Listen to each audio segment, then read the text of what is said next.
President Obama is battling public opinion headwinds as he promotes the Transatlantic Trade and Investment Partnership, TTIP, on his current tour of Europe. 35,000 anti-TTIP demonstrators turned out on Saturday, April 23, in Hanover, Germany, where Obama held meetings with German Chancellor Angela Merkel and top executives of international corporations. But the massive anti-TTIP demonstrations that have dogged the treaty for the past couple of years are not the most important indicator that it is facing huge opposition.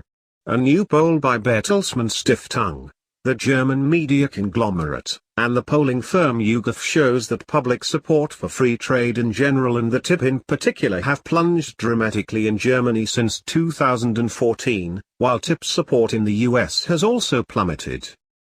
According to the Bertelsmann YouGov survey, German public support for the massive partnership agreement has fallen from 55% approval in 2014 to only 17% in 2016.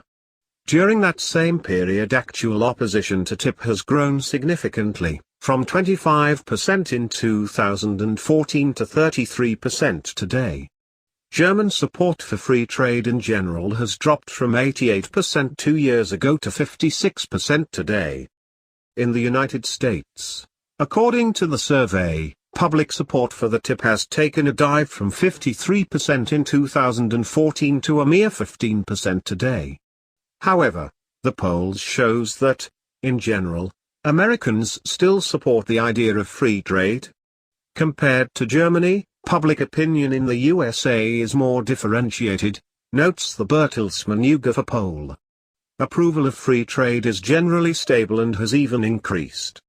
However, the actual TTIP agreement has few proponents in the USA, and that number is shrinking.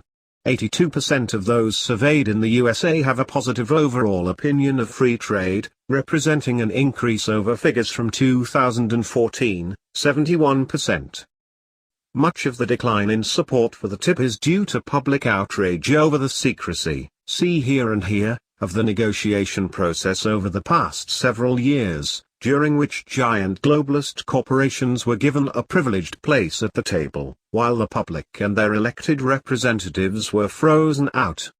Once the secret texts were leaked out, there were additional reasons for outrage. Among other things, it became obvious that the proposed new partnership is an all-out assault on national sovereignty, modeled after the ever more abusive integration and convergence scheme that is binding EU member states into an ever closer union that is increasingly corrupt and tyrannical. On his arrival in Germany, President Obama, referring to Chancellor Merkel by her first name, said, "Angela and I agree that the United States and the European Union need to keep moving forward with the Transatlantic Trade and Investment Partnership negotiations." Both Obama and Merkel said they hope to see the TTIP negotiations wrapped up and a final text of the treaty available before the end of the year. Merkel said completing the deal would be a win-win situation for all.